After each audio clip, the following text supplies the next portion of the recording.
Good evening and welcome to Legacy After the Locker Room. I'm your host, Kayla Bradham, and I am proud to be here this Thanksgiving week with Reggie Grant, NFL alumni, New York Jets. Good evening, Reggie. Good evening. How are you doing? Hope you're doing well, and so is the audience. I'm doing great. Happy Thanksgiving to you and your family, Reggie. And to you as well. Glad this time of year is here. I love this time of year. It's all about family. I agree. Thank you so much. Speaking of family, Reggie, let's hop right into the show and talk about life as a little boy. What inspired Reggie Grant to fall in love with sports?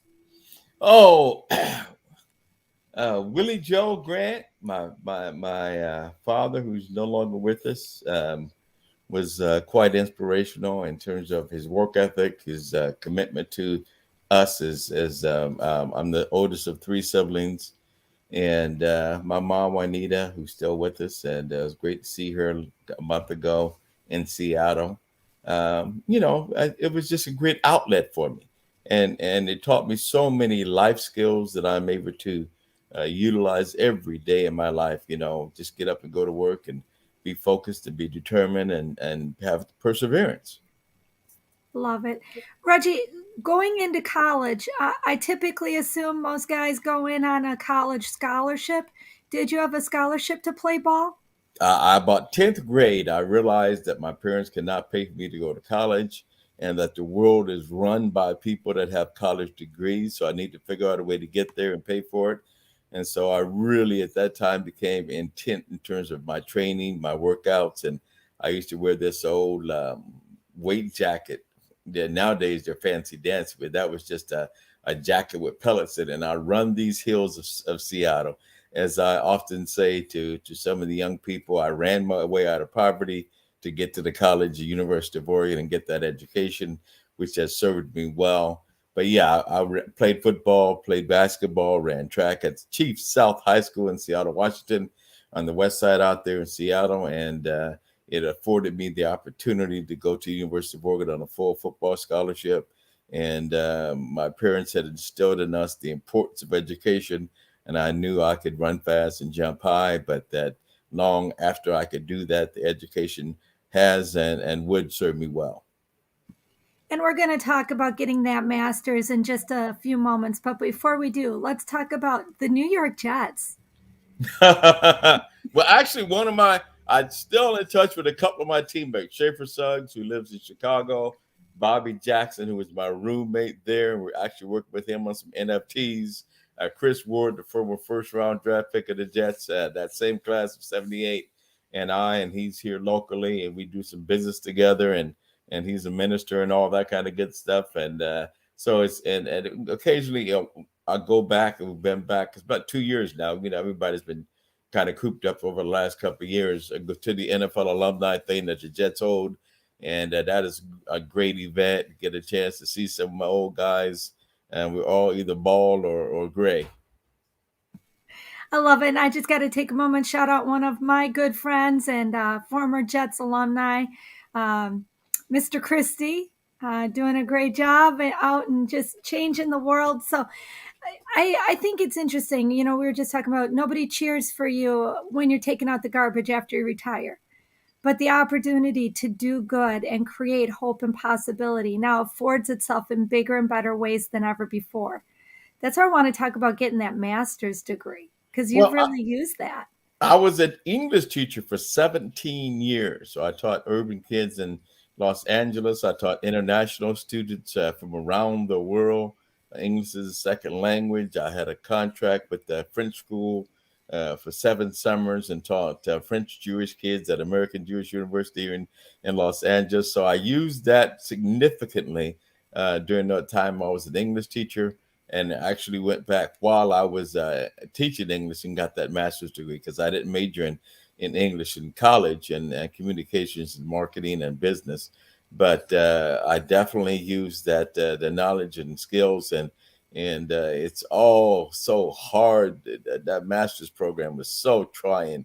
It's just hard to go back and do all those papers, and I've written a couple of books, 8 or 10, and my daughters Rachel and Naomi have published their second and third book this last month, and just having the experience when I went through that master's program. I took all those papers and I wrote my first book back in 2014.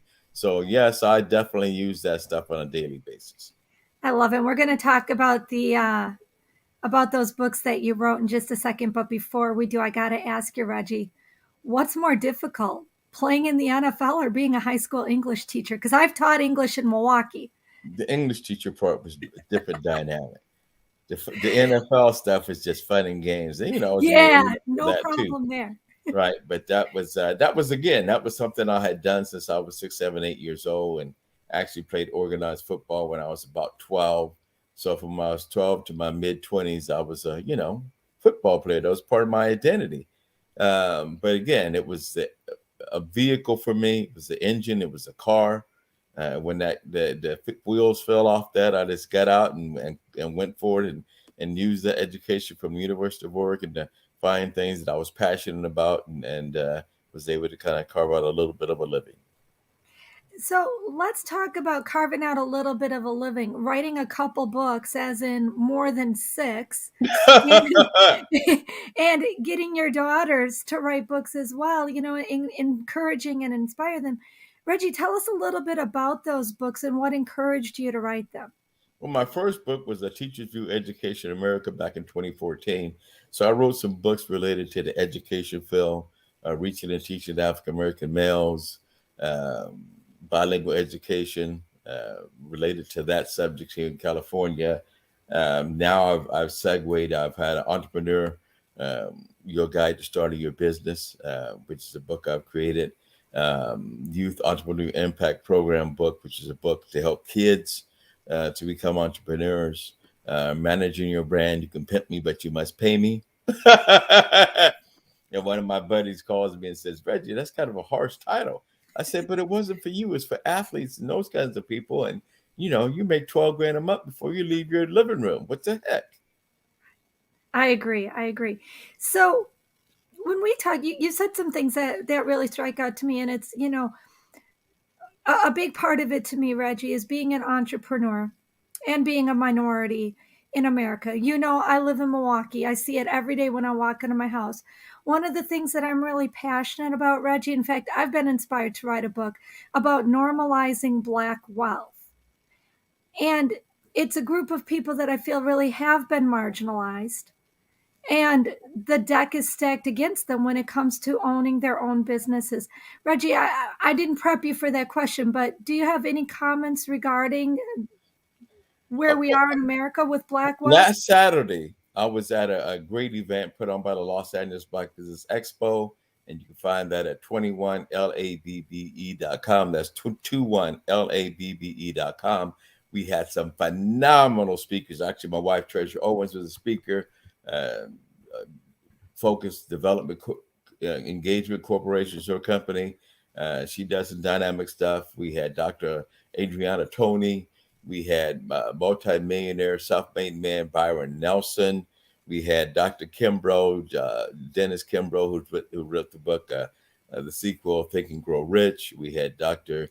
George Frazier on that platform. We had real estate brokers and living trust people and a whole slew of business people in one place. And again, that's 21LABBE. And that the theme of that conference was creating generational wealth. And it was a dynamic conference. We got some tremendous feedback. And it doesn't matter where you come from, it only matters where you go. And if the playing field's not level, it doesn't matter. You still got to go out and do your thing. All I want is an opportunity. I'll take my chances and make it happen and do my thing. And that's what everybody wants. Everybody inherently wants to, family and a place to stay and a quality job or an opportunity to be an entrepreneur. And that's the beauty of America. We've lost the ability to have civil discourse, and we should be able to be in the different sides of the aisle and still have a civil conversation. That's one of the biggest challenges in America right now. Not the fact that we disagree about things, not the fact that we don't have the same point of view or perspective, but we don't have civil discourse, the ability to have conversations without wanting to shoot each other. I mean, that is something that we really need as a country to embrace. And our diversity really empowers America to be the most powerful and dynamic and the best place in the world to be, even regardless of the situation. And again, I taught international students, and everybody wants to come to America. And every international student may not have academic English skills, but everybody speaks English. English is the language of science. English is the language of business. English is the language of popular culture. And, again, America is the greatest place on the planet, but we still have bumps and pimples and warts. I like the way you phrase that. And I think that was a very encouraging and inspiring message. I want to say thank you for that. Before we move on, I just want to take a moment to remind our listeners and to thank them for tuning in this Thanksgiving weekend. I'm Kayla Bradham, your host, here tonight with Reggie Grant, NFL alumni. We are powered by the Sports Philanthropy Network. And Reggie, we talk about business and opportunity, and that's really what you do. That's everything that you're designed around. And we're talking NFTs, we're talking like eSports and really cool things. And I know the kids get excited when we talk about esports and when we talk about NFTs. And we just saw the first NFL football player being willing to be paid completely by NFTs. These are like big Exactly. moments. Talk to us a little about where you think NFTs are headed. Well, for those that understand, NFTs are based on blockchain. Blockchain is the technology that allows you to track things, and know what ownership is or has been, and NFTs are simply digital assets. So instead of having the old trading card that I had when I was a kid that I collected or my dad collected, it's a digital trading card. But that trading card, because of technology, can now be a moving trading card. It can now be a video. All those elements are embodied, and you can find us at NFTs by Athletes. We're actually working with Charity Buzz. We just launched a series of 4 NFTs that are on charitybuzz.com, or you can go to nftsbyathletes.com and see what's happening with the platform and all those kinds of good things. And again, we have Marv Fleming, and actually what we've done is we've coupled the digital asset with a physical product. So he has a digital asset. You get a meet and greet with the Green Bay Packer Hall of Famer Marv Fleming, and then virtually, of course. And then you have an opportunity to get a custom Green Bay Packers jacket with your size and autographed by Marv. We have Harold Jackson, who was in our office today, who's got an autographed football, and then his NFT as well, the digital asset. We have George Lynch, who I saw on Sunday, who was here at Los Angeles shooting a movie. George and I had met down at Venice Beach and had an opportunity for him to autograph some basketballs. So, the North Carolina great, the 93 national champion and 15-year NBA pro, former first round pick of the Los Angeles Lakers. And George, what a great guy. He's got his nonprofit and philanthropy, HBCU Heroes. And he signed the basketball that we were launching with that NFT project. And so we have George, and then we have Arnie Castell, former Major League Baseball player, played about 10 years. He's a fantastic painter and has paints these beautiful paintings. It makes me wish I had some talent, right? But Arnie's got his picture, one of his pictures that he's autographed, of course, signed, and a digital NFT. His is actually a video. It's a short video. It's an animation of him. So on that NFT space, it's dynamic, it's growing, and all sports collectors will eventually be connected to the NFTs because they allow you to have the physical product and the digital asset and track ownership, current ownership, and previous ownership. So as the thing goes up in value. And one thing that's so dynamic and great about NFTs is if I create and sell an NFT, when it sells the first time I get paid, when it sells the second, third, fourth, and fifth time, I still retain a small percentage on the back end. So I get paid for the growth of that particular item. So it's a dynamic opportunity for celebrities, for athletes, for regular people to create some things that they can digitize and they can sell in NFT marketplaces like OpenSea and all those kind of big platforms and facilitate that whole process. Yeah, and I think the message is the young kids, they get it. They see the power Oh, of they're all on NFTs. it. They're all on it. So if you're over 40, get on board. Get on board. It's the way things are going to be. It's like the internet. I remember back in the early 90s, I was in the software sector at that time, and And some people are like, well, that stuff's going to fade out. It's going to go away. And I'm like, you lost your mind. The NFTs are not going away, just like the internet not going away. So jump on board, educate yourself, get some sports collectibles, and you can go ahead and get some information. There's some great articles on NFTs by athletes that are there that inform you about the process. I talked to N'Kobe Dean, the Georgia uh, linebacker, the great Georgia linebacker that'll end up being a first round pick. I talked to his brother this morning about the NFT, NIL, name, image, likeness process and what's going on with that. I talked to Sean Murphy Bunny's people this week and helped them to put together their strategy for their successful Jocks nonprofit. Is why they're developing that to serve the community and give back. I mean, he's doing phenomenal things in his team, including his mom. And you know, I've been on the board of directors for the National Alliance of African American Athletes, and that website is NAAA.com, 4A's.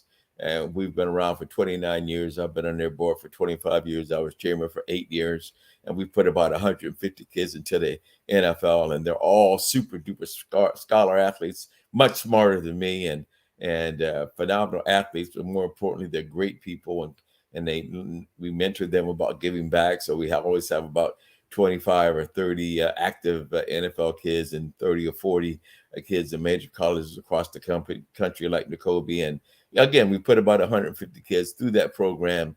Myron Rowe, the Rowe Scholar, Ted Ginn, Ed Reed, um, um, uh, Eric Reed, I'm sorry, his brother,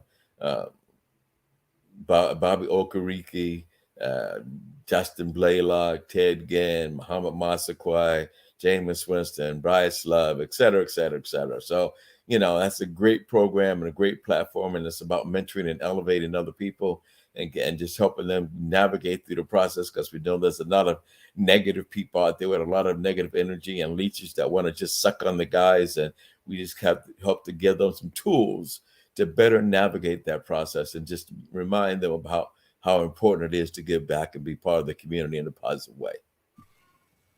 And I want to talk about esports because a lot of those things dovetail there. But before I do, you talk about community. And Reggie, I'm just going to shamelessly plug one of the projects that you do because I love it. It means so much to me.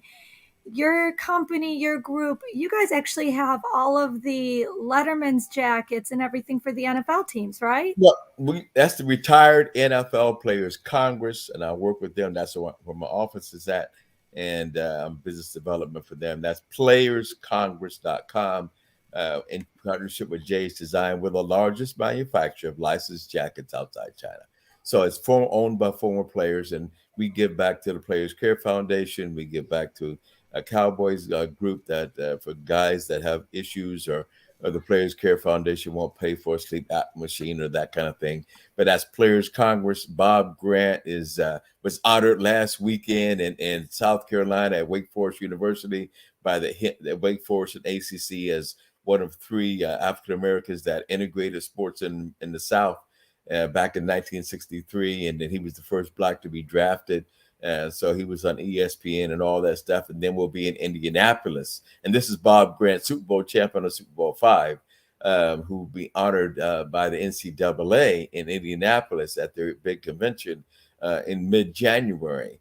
And so, yes, we do manufacture. We're the official manufacturer of a lot of those jackets that you buy. We make them, ship to Fanatics, and Fanatics, you know, manages the NBA, the NFL, Major League Baseball, NASCAR, NHL's websites and sell those products, but we do make those right here in Los Angeles, California, downtown Los Angeles, California. So yes, that's a great organization, great group of men. Ron Brown was in the off today, Olympian, and you know many years in the NFL with the Rams and Raiders. Harold Jackson, who's in the Black College Hall of Fame, who will eventually be in the Hall of Fame, played 16 straight years in the NFL, was in the office today. So it's a great group of guys. Excuse me. My good. No, absolutely. I just want to say, I couldn't go by without plugging that because the work that you guys are doing there it's just blessing a lot of people who need that blessing. So thank you for that. Now we can go back to the esports, but I wanted to make sure we got that in there and didn't skip it. esports again, if you're over 40, hop on board. Esports aren't going away. We all played Madden in high school. Esports is Madden on steroids. Exactly. It's just the technology has caught up with the process. Back in 1998, I actually was in the esports space, and that's how I get introduced to that. I was working for a company called Nicer Software, and some people took me in the room and said, "This is the internet. This is the new deal." And I was like, "Whoa, shoot! They didn't create us a new space." And of course, we know how it's evolved, and we are all addicted to and have to have internet access. To a couple of weeks ago on a Sunday, the internet went out from like 9 in the morning to 7 the next day, and everybody's walking around beating their heads, right? No internet, no TV, no nothing. So, yes, it's part of who we are and what we do nowadays. Esports is just a competitive way for kids to play video games. Think about it as simply as that. When I did a little survey a couple of years ago when I was still teaching full time in my class, 162 kids, 150, I said, "Well, what's your favorite sport, esports, or game, or whatever?" 158 out of 162 of the young people, it was esports or esports game that was their favorite thing. Well, it was amazing. So they are inundated with it. They are part of it. That's how they live. They don't know the world without the internet, without esports. And all esports is using competitive elements that we use in regular sports, except in a video game where you have a team of guys playing against another team of guys embedded inside a video game. So if you haven't played it, please take a chance to an opportunity to go out and do some of that, right? And just get on with your kids sometimes. That's right. That's right. And as a mom of 8, I'll tell you, esports are played at my house. Hey, you're a Definitely played at my warrior. house. So Reggie, people, and I get this conversation a lot. Like, you let your kids play video games, don't you think they should be running around outside? And I get it. Health is important. Physical activity. We know kids aren't getting enough physical activity, especially, with COVID and everything else. But during COVID, esports was a great way for our kids to be able to communicate and connect with their friends. Right. They connected with their friends. They were doing something proactive. They were being engaged. One of the things that I had again, I was a teacher for 17 years. In my classroom, I had some gamification, esports type elements where I'd take all of these very academic words, and it was a school-wide activity where we all had to teach these specific academic words. What I did was took those words and put it in a competitive environment like esports. And so all the kids are racing, going crazy to answer the question. They learned those words. So I was the only teacher in the whole school whose homeroom and classroom actually had taught those academic words. And the only reason they learned them is because they were being competitive in the classroom, using the laptops we had, using the little software that we had that made it a competitive, fun environment where they were learning and they were yelling and screaming, I won, I answered all the 10 words. They're going crazy in the classroom. And a principal comes in and, she was like, what? Right? But it's because we're reaching them where they're at. That's where they at. That's where they live. And that's part of the dynamic. Technology is part of our lives nowadays. Can't get around it, can't escape it, embrace it, and understand that there are people making $180,000 a year doing coding. There are people that make hundreds of thousands and millions of dollars playing video games. One of the companies I work with, I have eSiPitch, Athletes Tech and Business, and we have an event on December 4th here in Los Angeles, eSiPitch.com. Well, is a company called Wildcard.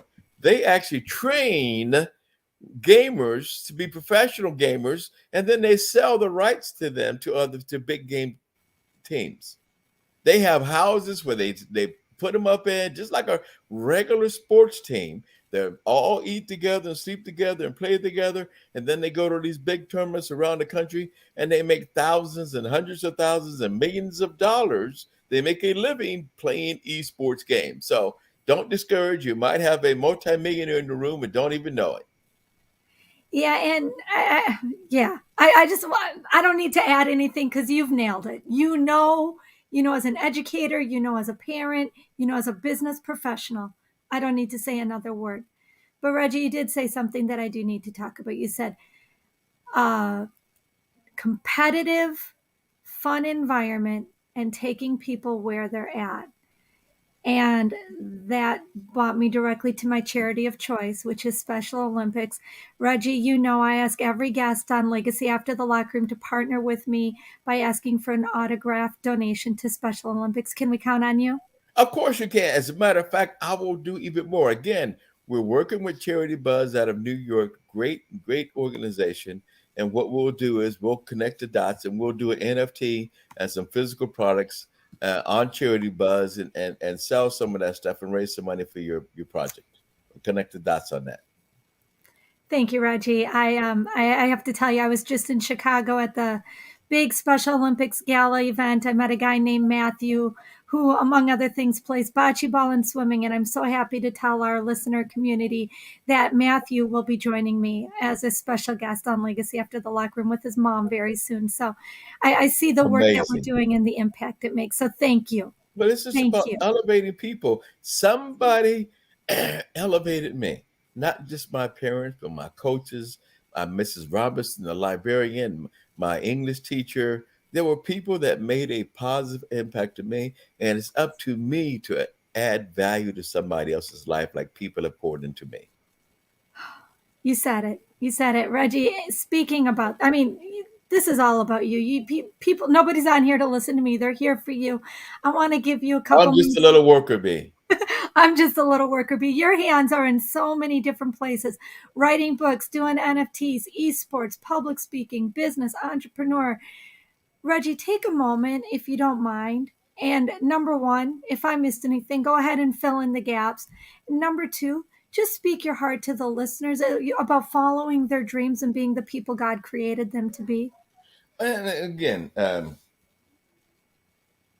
you have to focus on the things that make you smile. Quality of life. Quality of life is finding something that you're passionate about.